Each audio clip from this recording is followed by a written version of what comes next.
Bueno, estamos grabando. Bienvenidas, bienvenidos a, a esta charla sobre tantrismo y kundalini yoga y cómo están emparentados. Y vamos a comenzar sintonizando. Me apetece comenzar con el Adi Mantra porque también además hacia el final haremos alguna práctica. Así que unimos las manos y las llevamos en mudra de plegaria al centro del pecho.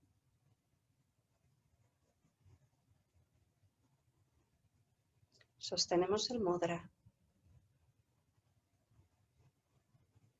Inhalamos profundo. Y exhalamos. Inhalamos profundo otra vez. Y exhalamos. Inhalamos para comenzar. Om Namo Gurudeva Namo. Om Namo Gurudeva Namo.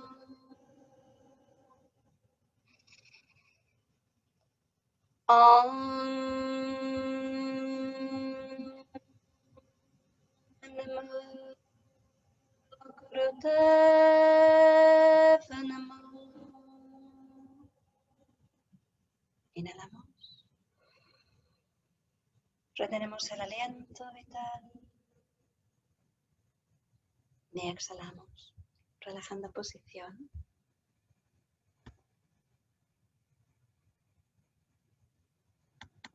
Muy bien.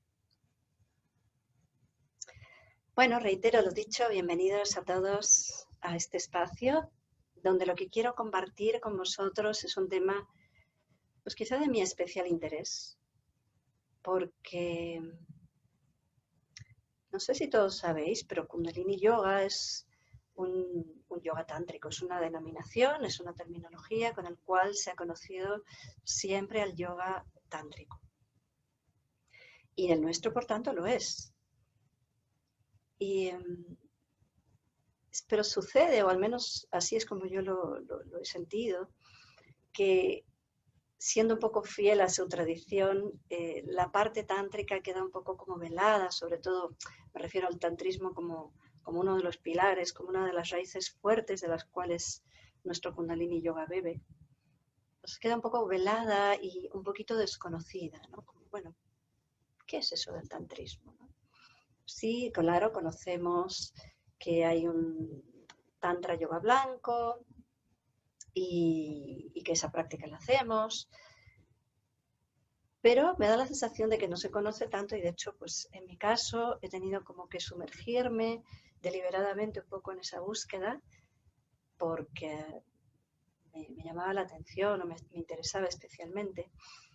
Y ahí es donde he ido pues comprendiendo más y viendo más la enorme, o sea, cómo nos nutrimos tan grandemente, ¿no?, de esa base tántrica en Kundalini Yoga.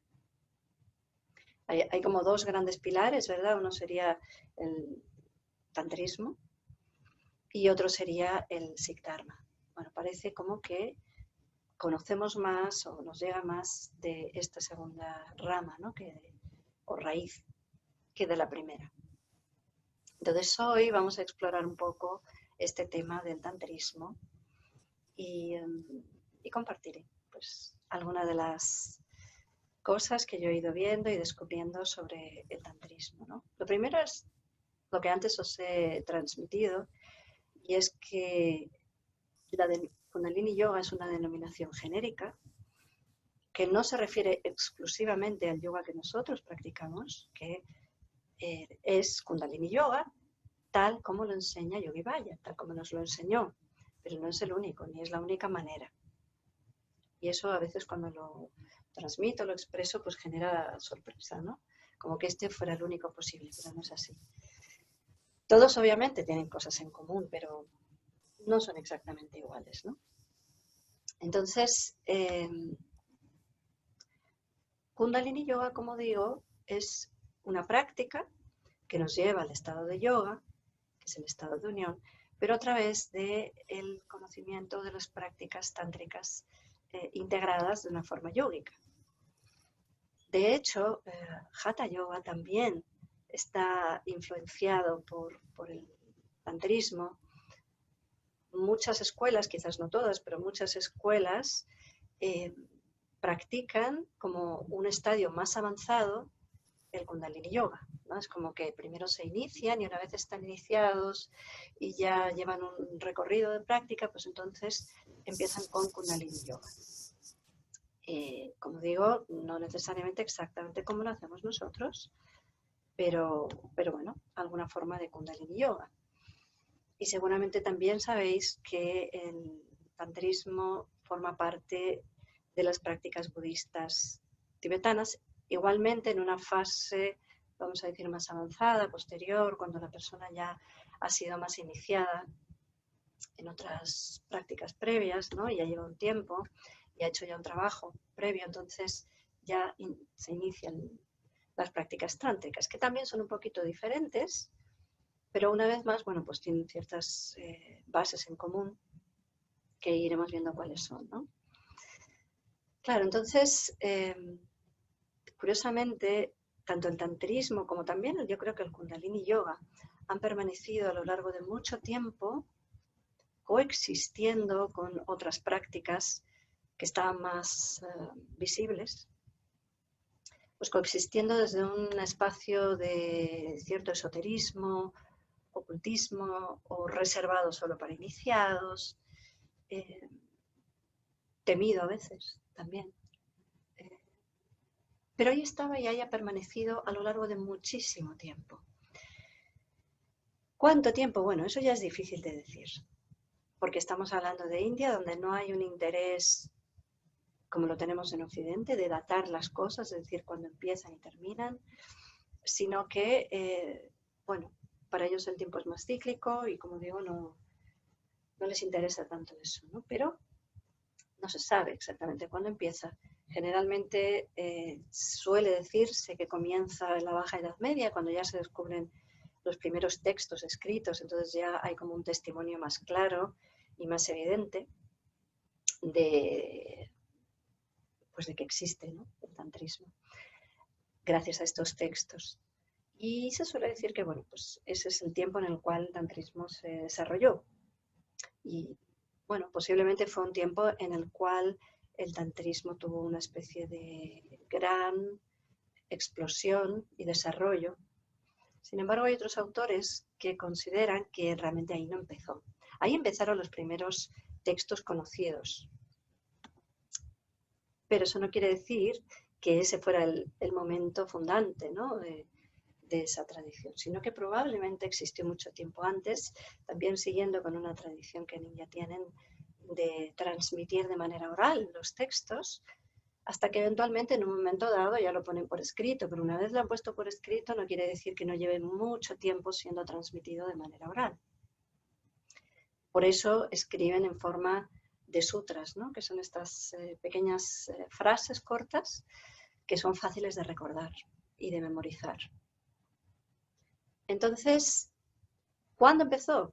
Pues realmente no se sabe, pero hay autores que creen, y a mí me parece que es algo que tiene sentido, que es muchísimo más antiguo, que tiene miles de años de antigüedad y que probablemente viene, o al menos se nutre grandemente, de la civilización prearia. Estamos hablando de por lo menos 2000 años antes de Cristo.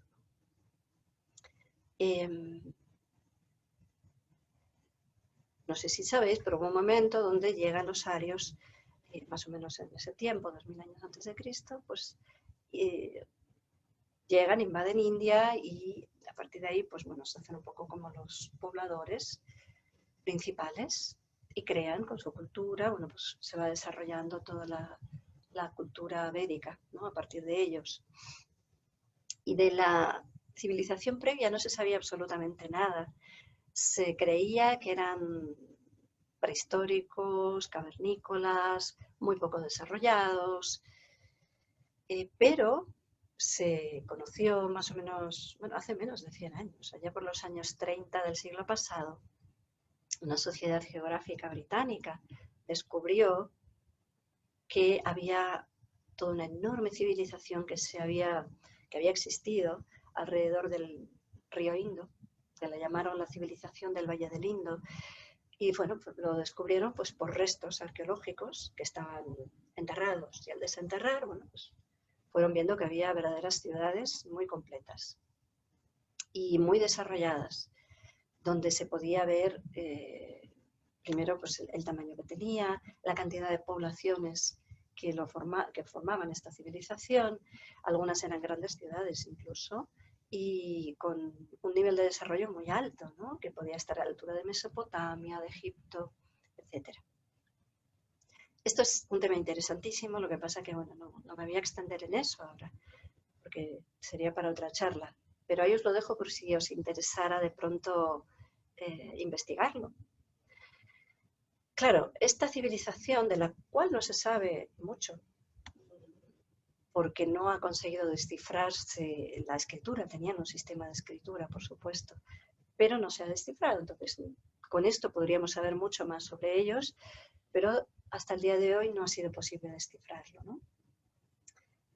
Pero bueno, por los vestigios, por los restos, se han ido viendo cosas que, como digo, algunos autores defienden que han nutrido esa civilización previa, ha nutrido el tantrismo.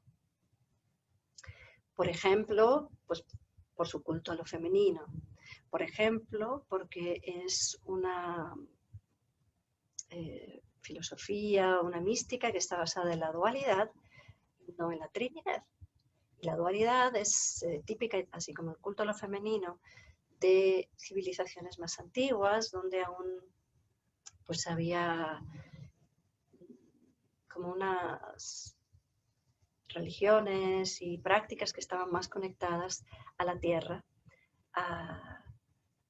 al sol, al viento, etcétera, ¿no?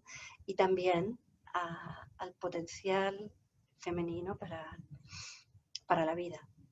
Y eso es algo bastante común en diferentes sitios del mundo. Y esto pasa con el Tantra. Entonces, de ahí y de otros detalles, pues se piensa que posiblemente venga de ahí atrás. Dicho de otra manera, es muy posible que tal y como lo conocemos, pues se haya desarrollado en la Edad Media, pero que contiene muchos elementos prearios. Y eso yo creo que es bastante sensato pensarlo a partir de lo que conocemos, ¿no? Por tanto, estamos hablando de un conocimiento que viene de muy lejos. Al igual que se nos dice del yoga también, ¿no? Todo se alimenta de esos conocimientos tan antiguos. Como quiera que sea, una vez se desarrolla el tantrismo, como os decía, va a coexistir con otras formas religiosas, otras formas de desarrollo de la conciencia que existen en una India muy sincrética, como es y como ha sido, ¿no? Por mucho tiempo. Bueno, y dicho eso, ¿qué entendemos por tantra o tantrismo? Sabemos que la palabra tantra significa tejido o tejer, ¿no? Entonces, nos habla de cómo ya la propia palabra todo está interconectado en el mismo nivel y todo es interdependiente. Y la característica principal del Tantra es que se basa en un principio dual. Es decir, tenemos una polaridad. Y esta polaridad, en este caso, se podría llamar de otra manera, pero lo llamaron principio femenino y principio masculino. O, dándole ya un sentido, digamos, más de deidades, pues lo podemos llamar con estos nombres que son Shiva y Shakti, que son los dioses, el dios y la diosa, ¿no? Shiva y Shakti, que además son pareja. Como tal pareja, son el principio de la energía femenina y el principio de la energía masculina, ambos mutuamente dependientes. O sea, uno sin el otro no puede existir. Es decir, de esta polaridad y de cómo se genera un nivel de tensión y de atracción en esta polaridad, se construye toda la existencia. Y ese es el principio básico, ¿no?, del tantrismo. En todo lo que observamos podríamos ver a Shiva y a Shakti. Es decir, en la existencia, pues diríamos, la manifestación, todo lo que vemos, la materia y toda la manifestación de la existencia, eso sería Shakti. Porque Shakti es esa energía creativa que se crea y se recrea constantemente en miríadas de formas distintas, nunca repetidas, y que no puede detener esta capacidad creadora. Mientras que Shiva sería la conciencia que observa a la creación. Ambos se necesitan, ambos son absolutamente interdependientes como dos caras de una misma moneda. Independientemente de que una cara o la otra te pudieran resultar más familiares o más gratos, no puedes separarlas. De esa manera tampoco Shiva y Shakti pueden separarse en absoluto, ¿no? Entonces, en toda la existencia vemos eso, pero si por ejemplo nos observáramos a nosotros, también podemos observar que hay una polaridad, donde de pronto nuestro cuerpo sería Shakti y nuestra mente, por ejemplo, sería Shiva. O quizás de un modo más sutil, podríamos decir que la vida en nosotros, ¿no?, la energía vital en nosotros es Shakti, y la conciencia que reconoce esta vida es Shiva. Y así en cada parte de la existencia que mires vas a ver a Shiva y vas a ver a Shakti. Entonces, el objetivo de las prácticas tántricas es el de desarrollar en nosotros, en cada uno de nosotros, de los practicantes, los poderes latentes que existen para conducirnos así hacia un despertar. Es decir, hay un potencial humano en nosotros que es latente, es decir, existe como potencia, mas no se ha manifestado generalmente, hasta que hacemos algo por despertar. Y ese es el objetivo de las prácticas, ¿no?, que podamos activar ese despertar, esa capacidad, ese potencial creador en nosotros. Y ese potencial creador está fundamentado en la existencia de una energía que llamamos Kundalini. Kundalini es una energía Shakti en nosotros, no es meramente prana, ¿sí?, sino que es una energía espiritual, o también la llaman energía de conciencia. Realmente es energía Shakti, energía creadora. Lo que pasa es que en nosotros, cuando se manifiesta en nosotros, lo llamamos Shakti, le podríamos haber puesto, lo llamamos Kundalini o Kundalini Shakti. Pero el hecho de que lo denominemos de otra manera no significa que no sea puramente energía Shakti también. Claro, esa energía, ya todos los practicantes de Kundalini esto lo sabéis seguro, es una energía que está dormida. Es una energía que se representa como una serpiente enroscada sobre sí misma 3 vueltas y media en la base de la columna. Y es gracias a ciertas prácticas que de pronto se va a activar. A veces, en alguna ocasión, puede haber un despertar espontáneo de esta energía, ¿no? O personas que puedan nacer ya con un nivel de evolución mayor y de pronto lo tengan activo, ¿no? Pero en principio es que la gran capacidad humana no está despierta hasta que no hacemos algo por despertarlo, ¿no? Entonces, realmente es una bonita metáfora también de que todo lo más bello que podemos desarrollar como seres humanos, todo lo más asombroso, hay que activarlo. De no ser así, de no hacer deliberadamente, ¿no?, alguna práctica que lo active, podríamos pasar toda nuestra vida sin desarrollarlo, teniéndolo como un posible potencial, pero que no llega a despertar. Entonces, el tantrismo, así como también, claro, el Kundalini Yoga, tiene el objetivo de despertar este potencial humano en nosotros. Esta serpiente, que es así como se representa, cuando se activa, o esta energía, se activa y se eleva por el canal central de la columna que llamamos Sushumna, y según va despertando, según va activándose en nuestra columna, va también despertando los diferentes centros de energía que llamamos chakras, que son centros de conciencia también, ¿no? Y vamos activando, integrando los diferentes chakras. Y eventualmente, una vez esa Shakti se ha elevado completamente en el espacio ya del séptimo chakra, que ya no es un chakra individual, es un chakra transpersonal, ¿sí? Ahí se va a unir a Shiva, que es la conciencia. Y entonces ahí se ha producido ese encuentro entre Shiva y Shakti, que en este caso llamamos las bodas sagradas. Porque al final, Shiva y Shakti, que decíamos, son parte de lo mismo, cuando actúan de estas maneras, ¿no?, separadas, al final siempre se buscan para reunirse y unificarse. Y cuando esa unión sucede en nosotros, lo que experimentamos es un despertar a nuestra naturaleza primigenia, al uno en nosotros. Es decir, el dos, cuando se une, nos lleva al uno, ¿no?, a esa unidad. De manera que esta manera de expresarlo es una manera muy tántrica, como veis, muy poética, pero en definitiva lo que está representando es cómo finalmente sucede ese despertar hacia nuestra naturaleza, vamos a llamarla unificada o eterna también, que no tiene principio ni fin. Al mismo tiempo,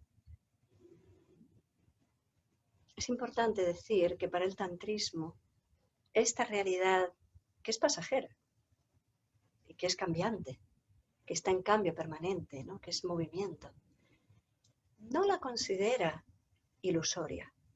Eso es una diferencia, ¿no?, con otras escuelas. No considera que esta realidad es maya y que como tal maya debería, pues, poder desvincularme de ese maya para que no me genere una falsa ilusión de realidad. Sino que la visión tántrica reconoce que esta realidad cambiante es una expresión de la Shakti, es una expresión de lo divino. Entonces, sacraliza la realidad. Todo lo que me rodea es sagrado, porque es una forma en la cual Shakti se está manifestando. ¿Entendéis la diferencia? ¿Percibís la diferencia entre decidir o pensar que la realidad, por ser ilusoria, me está atrapando y distrayendo de la verdadera realidad, que es la realidad última, o decir, no, esto es obviamente movimiento, pero es un movimiento de la Shakti. Entonces, en cada, decía Yogi Bhajan, ¿no?, también, si no ves a Dios en todo, no lo ves en nada, ¿no? O como dice este mantra que recitamos tanto en Kundalini Yoga, Ankh Sang Vaheguru. Cada partícula de mi ser, cada partícula de todo lo que existe está la sabiduría última. Entonces, en realidad, nada me distrae si soy capaz de observar profundamente la realidad y no quedarme quizás atrapado en la superficie, ¿no?, sino que si penetro con mi mirada, y por eso la presencia es tan importante en el tantrismo, ¿no?, la observación sistemática, penetrante, y que va más allá, ¿no?, de la primera impresión. Entonces puedo percibir que todo es sagrado. Y eso me incluye a mí como ser, como individuo. También pues en algunas vías, ¿no?, de trabajo espiritual, se considera que el cuerpo nos distrae, que el cuerpo con sus deseos, con sus demandas constantes, etcétera, molesta un poco y hay que tratar de mantenerlo a raya, ¿no? También aquí la visión tántrica es distinta, porque mi cuerpo Shakti también lo observo como una expresión de lo más sagrado. El objetivo de no quedarme apegado a la forma es el mismo, porque eso es necesario, o no quedarme apegado a un momento, porque el momento pasa y el momento es cambiante. Sin embargo, la metodología es diferente. Podríamos decir que esta es una metodología más inclusiva. Podríamos decir que, igual arriesgando un poco, pero yo así lo veo y así os lo voy a transmitir, es una mirada espiritual femenina, porque integra, porque incluye y abraza todo lo que hay. Y por eso al tantrismo, especialmente al tantrismo shivaíta de Cachemira, se lo conoce como el tantrismo, la vía del amor absoluto. Porque lo que busca es como un gran sí, una gran integración de todo, y a la vez también el borrar los límites del ego, del yo individual, que es el que me encajona y no me deja, no me permite experimentar la totalidad, cuando podría experimentarla, ¿no? Pero ya digo, el camino es un poquito diferente. Y aquí lo que vamos a tener es una especie de enorme apertura a la experiencia, que no rechaza nada, sino que todo lo incluye. Por eso las prácticas tántricas son prácticas un poco no tan ortodoxas a veces, un poco heterodoxas diríamos, porque transgresoras también, o que a veces trabajan en el límite, ¿no?, de lo socialmente permitido o establecido. Por eso creo que se ha desarrollado siempre un poquito en la sombra, porque no siempre ha tenido corrección social. Entre otras cosas, ha trabajado con la sexualidad, por ejemplo, ¿no?, que ya hablaremos después, porque todo está incluido y es como una espiritualidad de mi realidad humana, pero mi realidad humana me permite, porque para eso está diseñada también, me permite tener una experiencia trascendente. Mi realidad humana no me distrae. Entonces no hay esta visión de lo angélico o lo puro frente a lo impuro, ¿no?, de lo más corporal o de lo más animal, sino que todo, como decía antes, pues tiene su grado de sacralidad, ¿no? Entonces, en las prácticas tántricas vamos a trabajar con la muerte, vamos a trabajar con la sombra del inconsciente o del subconsciente, vamos a trabajar con la sexualidad. O sea, con todo lo que socialmente no es igual tan correcto, siempre, o no siempre, por lo menos, ¿no? También depende mucho de las épocas, pero en general no era así. Y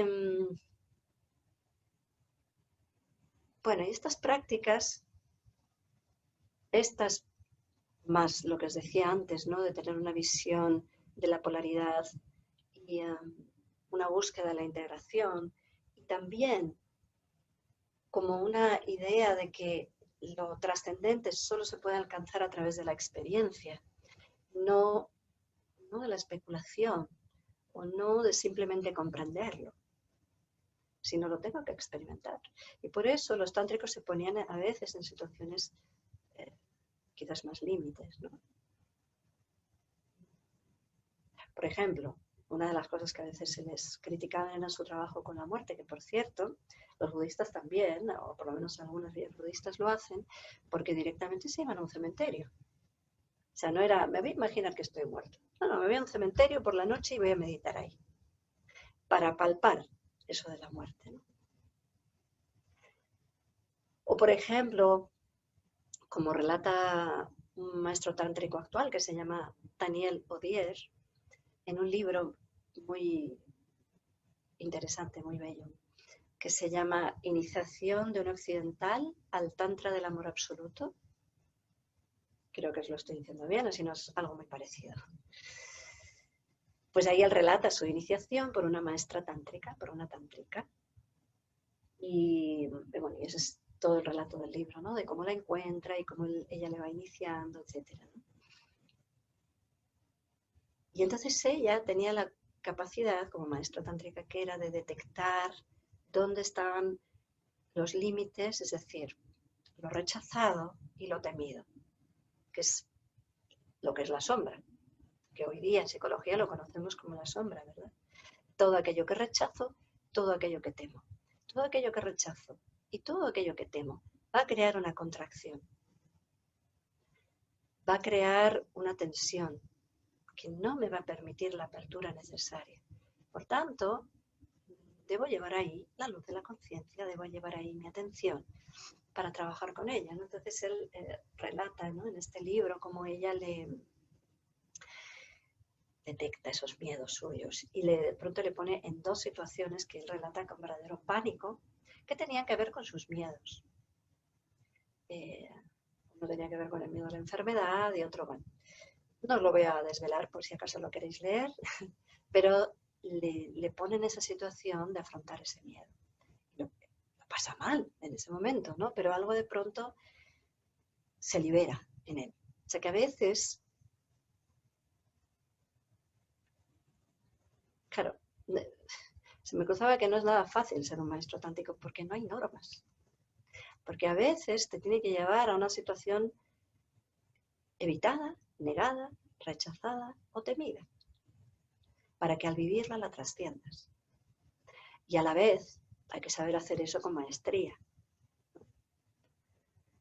Bueno, algunas vías de psicología hoy día también trabajan un poco en esa línea. Y hay que ser realmente muy consciente y muy delicado para hacerlo, para no crear hecatombes, ¿no? Pero si se hace bien, tiene un efecto poderosísimo. Digamos que hoy, en Occidente, sobre todo, reconocemos el tantra o la palabra tantra como algo que está asociado a la sexualidad. No es que no tenga un importante trabajo con la sexualidad, claro que sí. Y no es que el tantrismo no explore el misterio de la sexualidad o se quede como en ese estado de profundo asombro, ¿no?, ante el poder y la fuerza misteriosa de la sexualidad humana.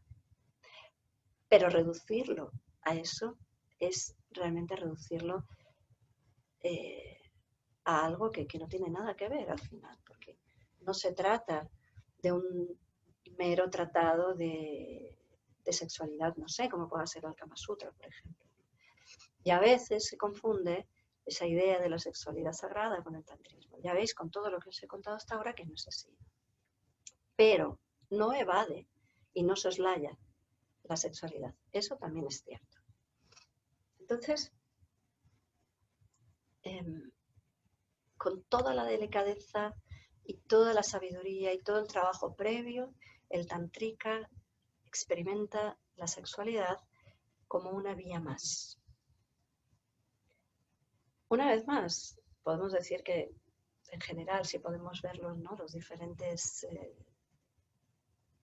caminos, religiones o trabajos de conciencia que ha desarrollado el ser humano, pues se ha encontrado, al llegar con la sexualidad, al topar con la sexualidad, se ha encontrado con algo difícil de manejar. Y por eso muchas vías han optado por decir, mira, la sexualidad la vamos a dejar fuera y vamos a practicar el celibato. En ese sentido, el tantrismo es una rareza. ¿Por qué no ha hecho eso? Como, bueno, el taoísmo también, ¿no? Pero creo que no muchas vías han incluido o han optado por abordar la cosa desde el otro punto de vista, desde el otro extremo. Claro, claro está, que la sexualidad puede atraparnos muchísimo, porque hay como un diseño en nuestro instinto, ¿no?, ¿no? De ir hacia ello, que puede hacer que toda la energía se vuelque ahí y que no pueda entonces evolucionar. O sea, genera mucho apego. Y hay, bueno, historias de todo tipo, ¿no? Alrededor de la sexualidad, incluso de imperios que han caído, ¿no? A causa de eso. Pero el tantrismo, de pronto, dice, aquí hay algo sagrado también. Aquí hay una magia. Aquí hay un poder enorme. Aquí hay una especie de como de fuerza poderosísima, ¿no? Y nos interesa explorarla y atravesarla. Así que sí, efectivamente, hay toda una parte del tantrismo que integra la sexualidad como una sexualidad sagrada, no es una sexualidad recreativa en absoluto, sino, bueno, como digo, pues una manera de explorar ese misterio de la sexualidad humana, pero aprovechando su poder transmutador. Porque es verdad que en el encuentro sexual puedes borrar los límites de tu yo, aunque sea momentáneamente. Y es verdad que se produce o se puede producir, según lo experimentes, un estado fusional con la otra persona, ¿no? Con la que estás practicando, donde el yo-tú desaparece. Y se da también en la experiencia orgásmica una especie de estado de conciencia donde tu yo individual se borra. O al menos se puede dar. Obviamente no todo el orgasmo te va a llevar ahí. Pero hay una posibilidad. Y eso es lo que trabaja el tantrismo a través de la sexualidad. No voy a entrar en la sexualidad sagrada, que sería todo un larguísimo tema, ¿no? Pero, bueno, deciros eso, ¿no? Que efectivamente hay todo un trabajo muy serio y respetuoso donde la sexualidad es pues, algo sacro también. Y donde yo observo el movimiento de la Shakti entre esos dos cuerpos que representan a Shiva y Shakti. Suponiendo que son dos, porque a veces quizás no son solo dos, pero en principio es así, ¿no? De Shiva y Shakti, dos personas que una va a estar en la polaridad femenina y la otra va a estar en la polaridad masculina. Y eso es así incluso si estamos hablando de parejas homosexuales, pero siempre tiene que haber una polaridad, ¿no? Para que se dé la atracción. Y de ese juego de Shiva Shakti se da ese estado de fusión y de unión y de conciencia unificada. Entonces, como digo, podemos observar el electromagnetismo que se va moviendo entre los cuerpos, ¿no? Y a partir de ahí, bueno, aprender a dirigirlo.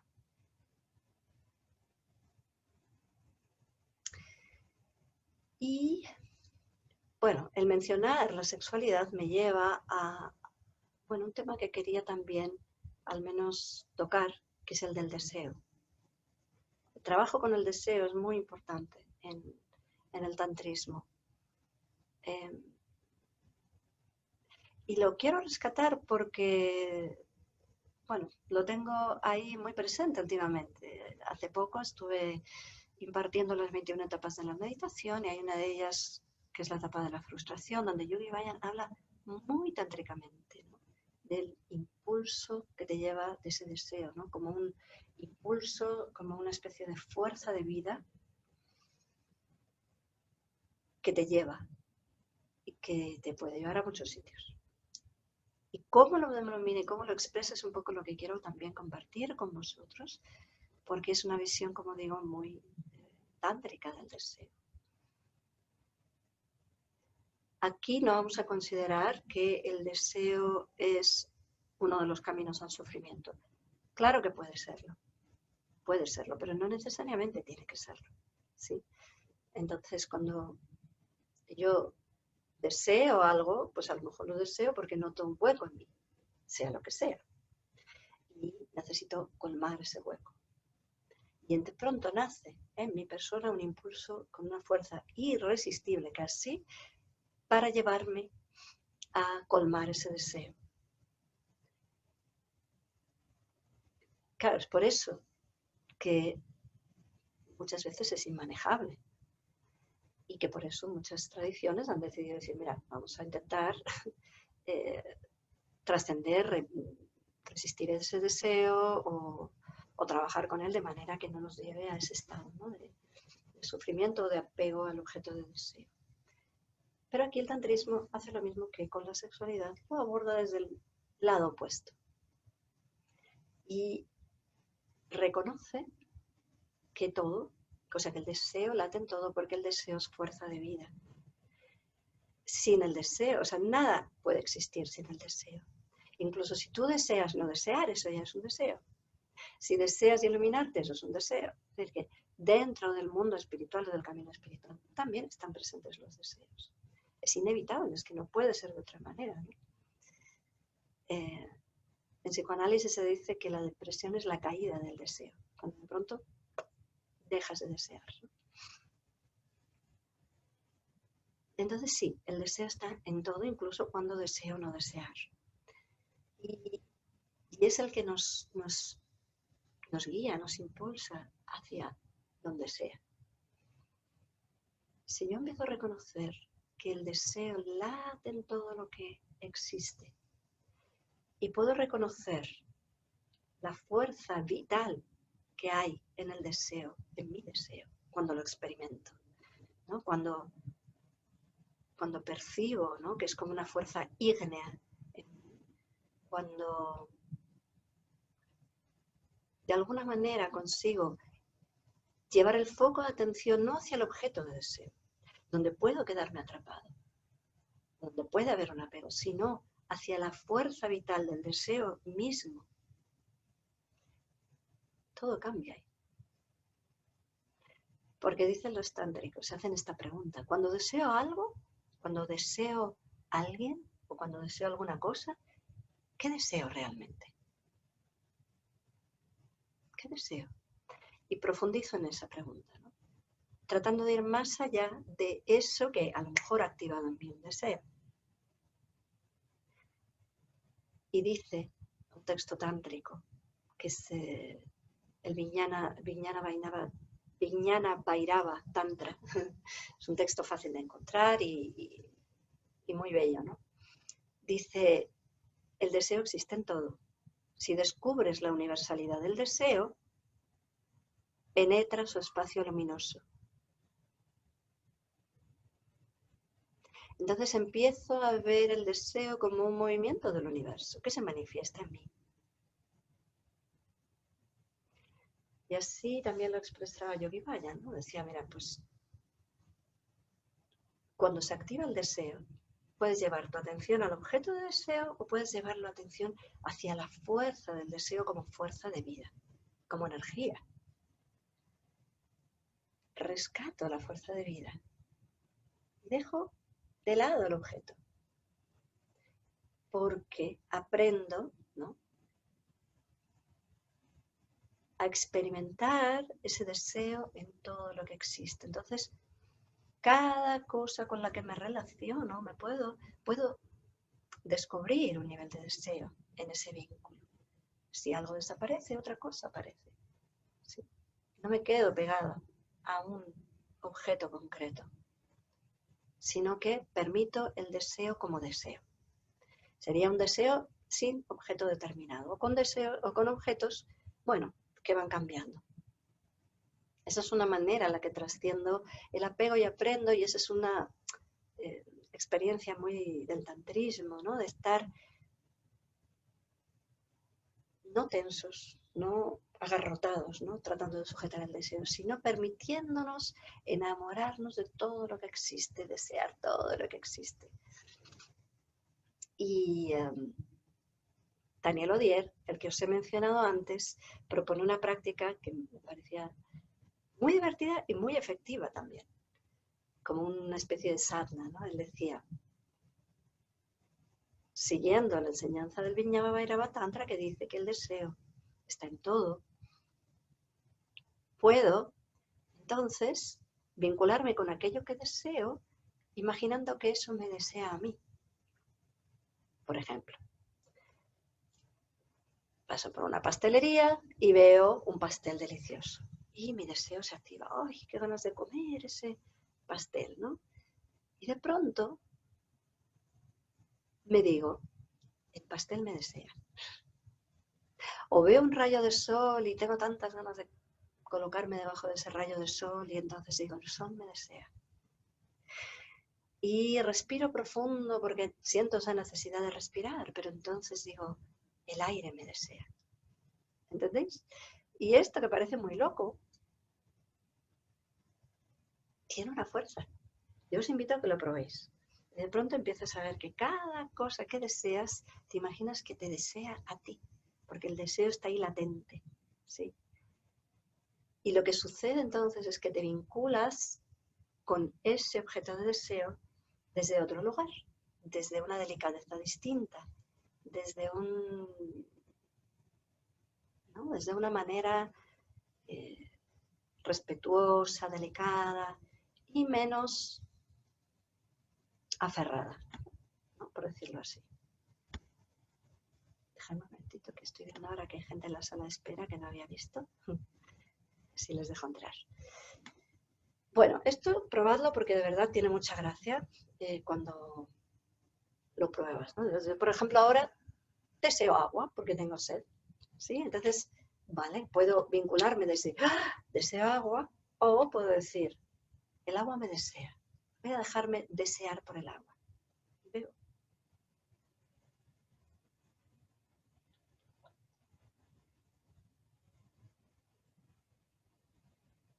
Y es diferente. Así que bueno, es realmente interesante esta integración del deseo en una práctica espiritual profunda y muy, muy capaz, ¿no?, de llevarte muy lejos a una experiencia muy, muy trascendente. Y como las cosas no vienen solas, pensando yo en esta charla que os quería dar y en el deseo, ayer estaba leyendo, ayer o antes de ayer, no recuerdo, estaba leyendo un libro de Simone Weil, que yo no sé si conocéis, pero bueno, ella es una filósofa, mejor dicho, que además era mística, un personaje muy interesante del siglo pasado. Era cristiana. Bueno, era judía de origen, pero se hizo cristiana. Y tiene una mística cristiana muy exaltada, pero conocía mucho también la filosofía oriental. Y entonces leo esto que voy a aprovechar para leeros a vosotros. Perdón un momentito que creo que hay micro abierto. Lo voy a silenciar.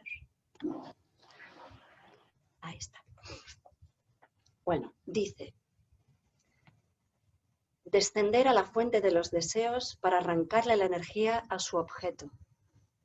Allí es donde, en tanto que energía, los deseos son verdaderos. Lo falso es el objeto. Y luego añade: pero al separar un deseo de su objeto se produce un indescriptible desgarro en el alma. Ese es el apego. Para lo que nos entrena la práctica tántrica es para que ese desgarro sea menos desgarro, para que no duela tanto. Soltar el aferramiento y no quedarnos fijados en un objeto determinado. Ese es el entrenamiento tántrico. Pero me pareció muy curioso porque este texto es profundamente tántrico, sino que ella no lo era, ¿no?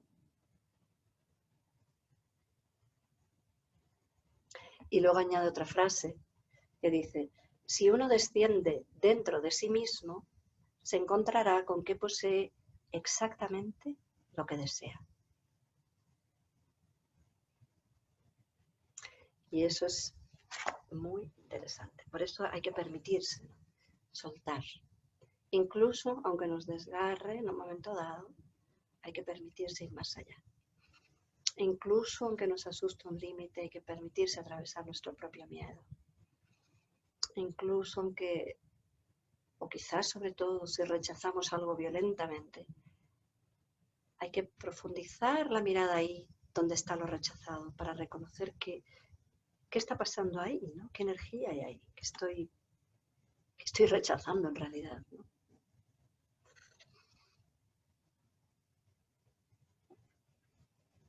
Bueno, y ya como último punto a señalar, yo os lo he expresado un poquito antes, pero no quiero dejar de subrayar que en el tantrismo hay un poderoso culto a lo femenino, a la Shakti, muy diferente de toda la cultura patriarcal que ha venido en los cientos de años posteriores, por no decir miles, si nos remontamos más atrás, ¿no? Es decir, esa cultura patriarcal que creo que hoy día está llegando a su fin, y quizá de ahí también el renacer, ¿no?, del tantrismo en este tiempo, es un culto a lo femenino. Como digo, Shiva y Shakti son dos caras de la misma moneda, no son separables, están al mismo nivel. Lo que pasa es que lo femenino es el principio creador, es la Shakti. Y por eso tiene un papel fundamental en la espiritualidad. Y por eso también se consideraba que, en principio, las mujeres, siendo más energía Shakti, más energía femenina, tenían, de entrada por lo menos, un talento espiritual mayor, o una facilidad mayor para la trascendencia.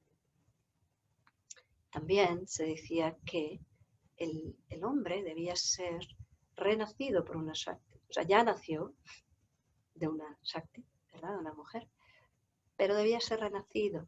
Para ser, necesitaba tanto vincularse con una Shakti en algún nivel, o sea, con la energía Shakti, ¿eh? Ojo, que no necesariamente una mujer es todo lo que es energía Shakti. La naturaleza es energía Shakti, sí. Pero, y quizás sobre todo, diría yo, integrar su femenino interno. Reconocer el potencial femenino o Shakti en sí mismo. Al igual que toda mujer que quizás tuviera más energía Shakti o femenina, tenía que integrar su interno masculino o su Shiva, ¿no? De manera que toda la gente, todas las personas que seguían una vía tántrica desembocaban en el andrógino. Pero entendamos que el andrógino dentro del tantrismo no es borrar los límites entre lo femenino y lo masculino, como a lo mejor, bueno, está pasando ahora un poco en Occidente o hay una corriente por ahí. No, no es eso. Es que es muy claro cuál es el principio femenino, muy claro cuál es el principio masculino, muy claro cuál es la Shiva o la Shakti y el Shiva. Y después los integro en mí. Las bodas sagradas suceden en mí. Y eso es parte del trabajo también, ¿no?, del tantrismo.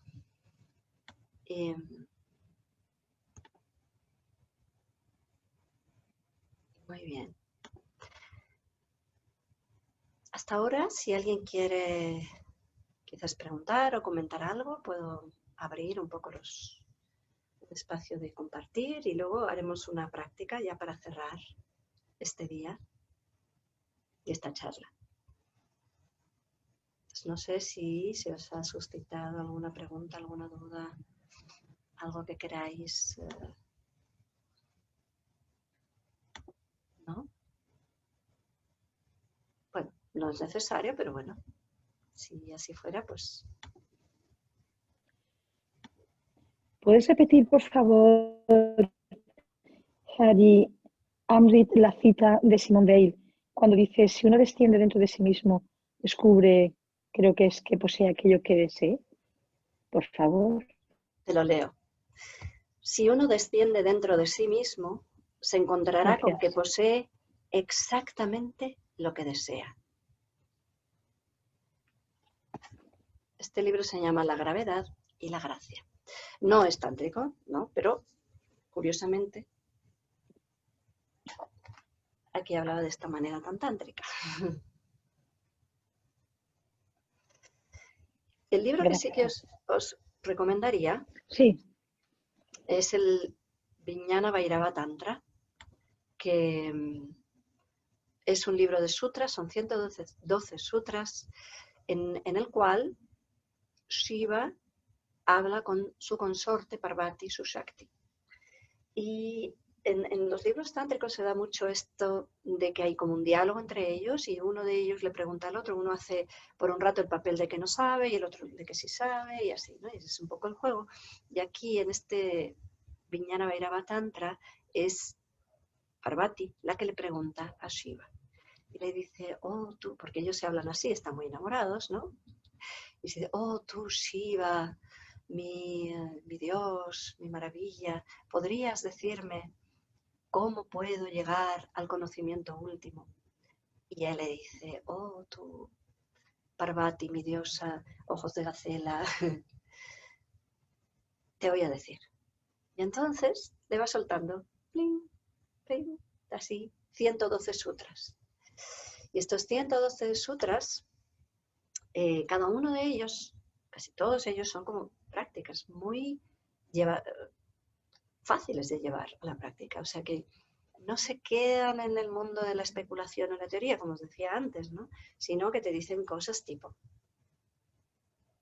cuando estés respirando, justo al terminar una inhalación y antes de que empiece la exhalación, en ese espacio de no respiración, ahí toma conciencia. O, por ejemplo, si miras un cuenco, lleva tu atención al vacío dentro del cuenco. Bueno, y así son infinidad de... Es muy hermoso el libro, la verdad, y muy recomendable, creo yo, para Kundalini Yogis, porque encontramos cosas que en otros textos de yoga clásico quizás no vamos a encontrar y que son cosas muy nuestras, ¿no? Por ejemplo, Shunya, el estado de Shunya, el estado de vacío, de silencio, de vacío fértil, que es el Shunya. Es esa nada donde está todo. Y eso que es como muy nuestro, ¿verdad? Bueno, lo vamos a encontrar aquí, en este texto. Y algunas otras cosas que de pronto nos resuenan mucho, ¿no? Entonces, ese yo os lo recomiendo. Ahí ya digo que es bastante fácil de encontrar hoy día, incluso para internet. Hay un libro que escribió Osho al respecto de este texto sagrado, como siempre un poco a su manera, porque Osho era muy inteligente, pero bueno, también interpretaba un poco las cosas a su manera. Y a los puristas tántricos no les gusta tanto, pero bueno, yo lo encuentro interesante también. Y bueno, ya sabéis que Osho incluso, porque era bastante intelectual y sabía de muchas cosas, incluso tiene un libro donde comenta el Japji. No sé si lo sabéis eso. Bueno, dejando eso al margen, este es un texto tántrico que yo creo que deberíamos todos los Kundalini Yogis leer. Porque no sé si con todo lo que os he explicado podéis ver cómo se nutre nuestro Kundalini Yoga de esa filosofía, ¿verdad? Espero que sí, porque podemos ver muchas cosas en lo que yo os he dicho que están en el día a día de nuestra práctica. Y de hecho, quería cerrar hoy con una meditación de Yogi Bhajan, que encuentro muy tántrica en este sentido de llevar nuestra atención al vacío, al hueco. Ese hueco que a veces huimos desesperadamente de él, pero es ese vacío que cuando te permite sumergirte en él, ahí está todo, la fuente de todo, ¿no? Es lo más fértil que hay. Porque todo lo lleno viene del vacío. Y todo lo lleno vuelve al vacío en algún momento. Entonces, meditar también es aprender a crear ese espacio más silencioso y vacío de pensamientos en nuestra mente. Esta meditación tiene ese objetivo de permitirnos de un modo bastante, diría yo que certero y amable al mismo tiempo, por eso digo que es muy tántrico, de llevarnos a una experiencia de lo vacío, ¿vale? Sin tener que fustigarnos cada vez que venga un pensamiento o cosas así, ¿no?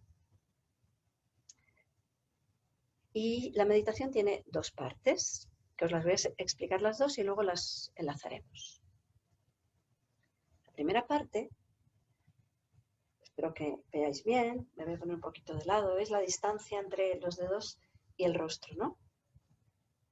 Estoy estirando los dedos meñiques y están más o menos a una distancia de unos centímetros, un dedo y el otro. Ahora la idea es que yo voy a desenfocar la vista.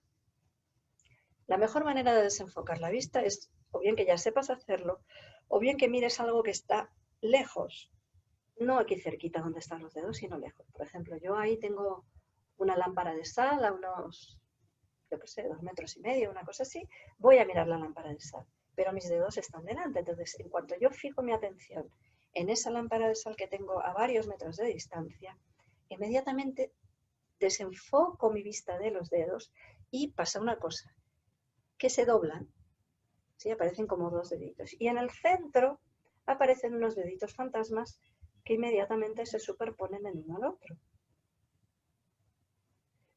Ese es lo que tenemos que conseguir, que a través de esta mirada desenfocada o enfocada en algo mucho más lejano, voy a ver cómo se desdoblan mis dedos meñique. Y en el centro,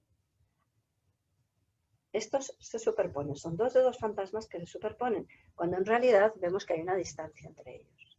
Una vez ya tengo esos dedos en el centro, que yo los llamo fantasmas, superpuestos, ahí voy a fijar mi atención y voy a quedarme viendo esos deditos fantasmas superpuestos por unos minutos, respirando conscientemente. A ver que hay alguna pregunta por aquí. Ah, sí, alguien ha escrito el libro. Muy bien, gracias. Vale, entonces eso, probadlo. Probad esta posición.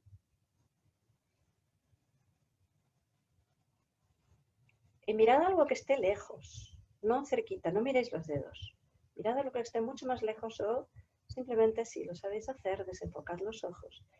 De manera que aparezcan esos deditos fantasmas en el centro, los cuales se superponen. Y una vez los tengas, quédate ahí mirándolos y respirando. Eso será por unos minutos.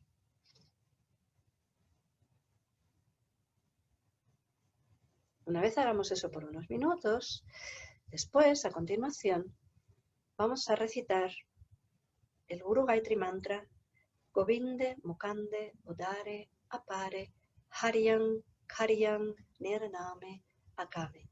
Lo vamos a recitar sin una música, digamos, sino cada uno a su propio ritmo. Y ahora fíjate, nos va a venir muy bien no oírnos los unos a los otros para que solo oigamos nuestra propia voz. Como alguno es posible que no conozcáis este mantra, yo lo voy a compartir por escrito, de manera que lo podáis leer. Pero ahí lo que tenéis que hacer, colocando ya las manos en Buda Mudra, ¿sí? Una mano sobre la otra, en principio derecha sobre izquierda, y cerrando los ojos, es que voy a decir una palabra, la primera palabra del mantra, en voz alta, ¿no? Digo, Govinde. Y después de decir la palabra, llevo mi atención al silencio que se produce cuando la palabra ha terminado. Y percibo ese silencio, lo palpo, lo estabilizo. Eso dura unos segundos. Una vez tomo conciencia de ese silencio, digo la siguiente palabra. Mukande. Udare. Apare. Y así continuamos. Una palabra y observo el silencio justo cuando la palabra ya terminó. Cuando ya la he experimentado, la he palpado, entonces digo la siguiente palabra. Y así hasta terminar con el mantra y volver a empezar. Es decir, digamos que el grueso de la meditación va a ser ese. La primera parte de los meñiques va a durar 5 minutos, ¿sí? Y no sé si hasta aquí tenéis alguna pregunta, alguna duda.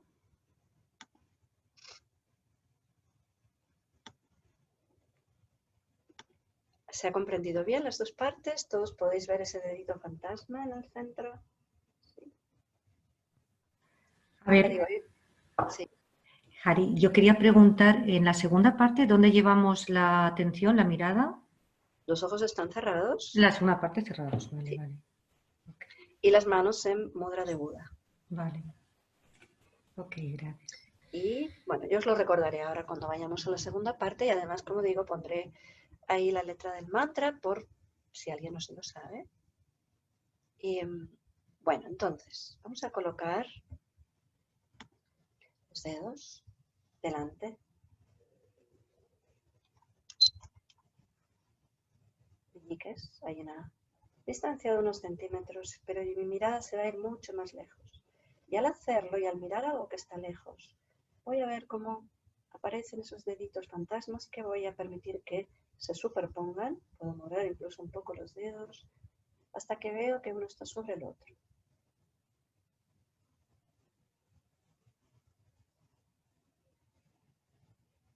Y ahí vamos a respirar.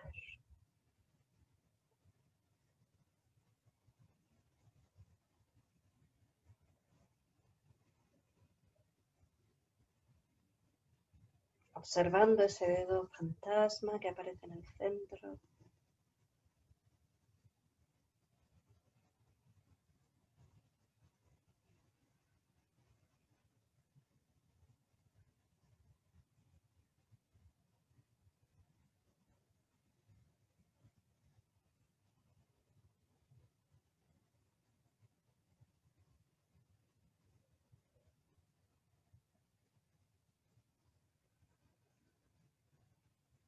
Aquíétate en tu respiración y percibe tu presencia.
Mantente estable y continúa un poco más.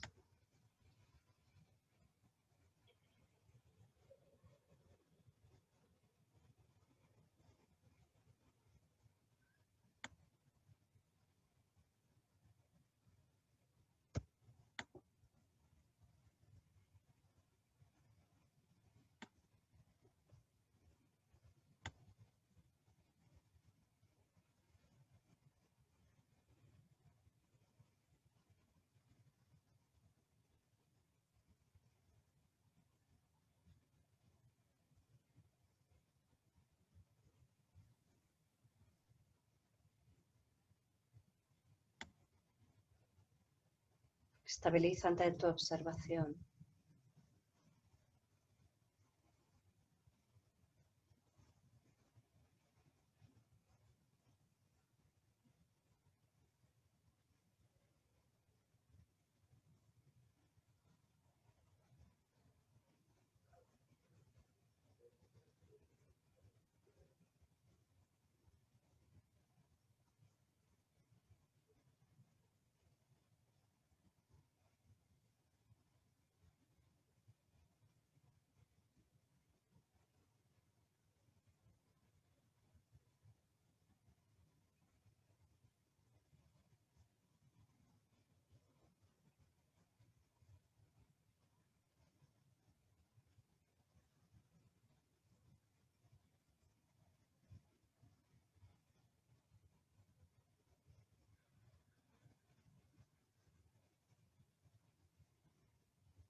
Y permitimos que aumente nuestro nivel de presencia.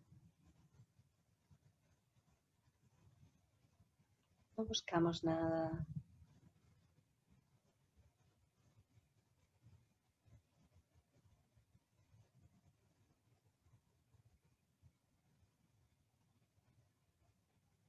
No negamos nada.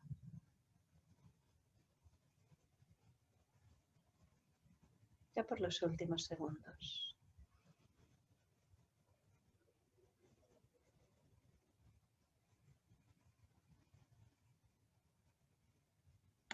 Ahora inhala. Retén unos instantes. Y exhala.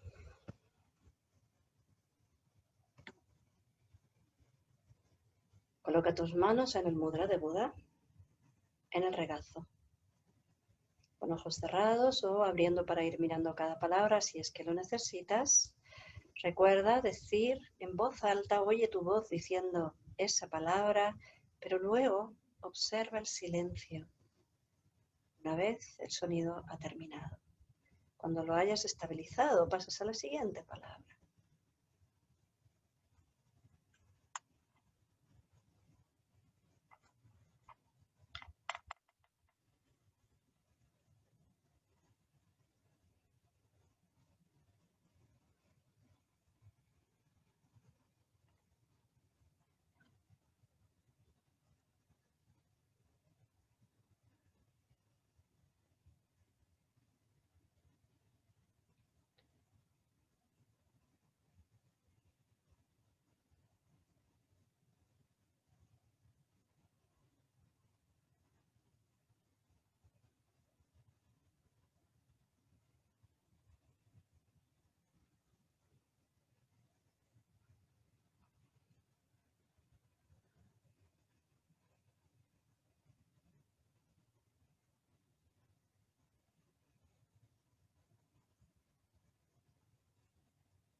Percibe lo lleno de la palabra y después el silencio y el vacío.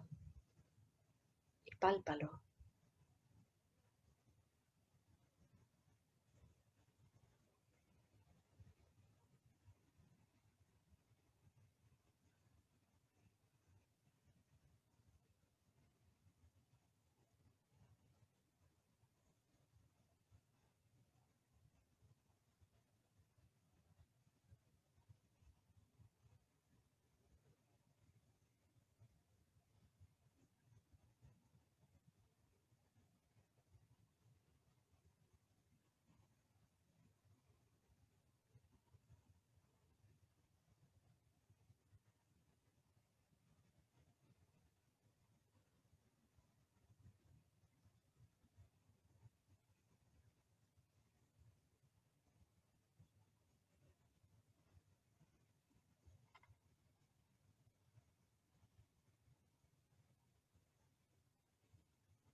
Ahora inhala profundo. Y retén. Y exhala. Y saborea ese espacio de silencio en el que te has ido acomodando.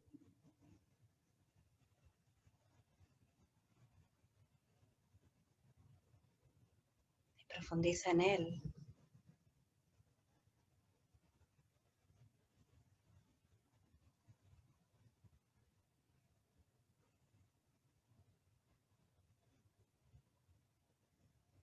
Sin temor.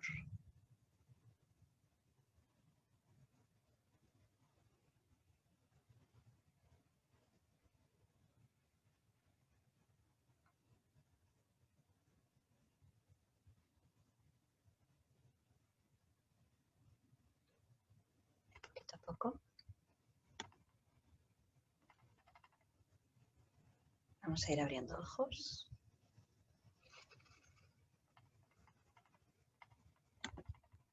Y exhalamos. Inhalamos para comenzar. Satnam.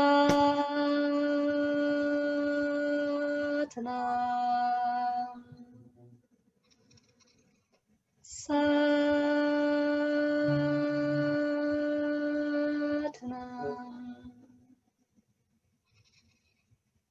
Satnam.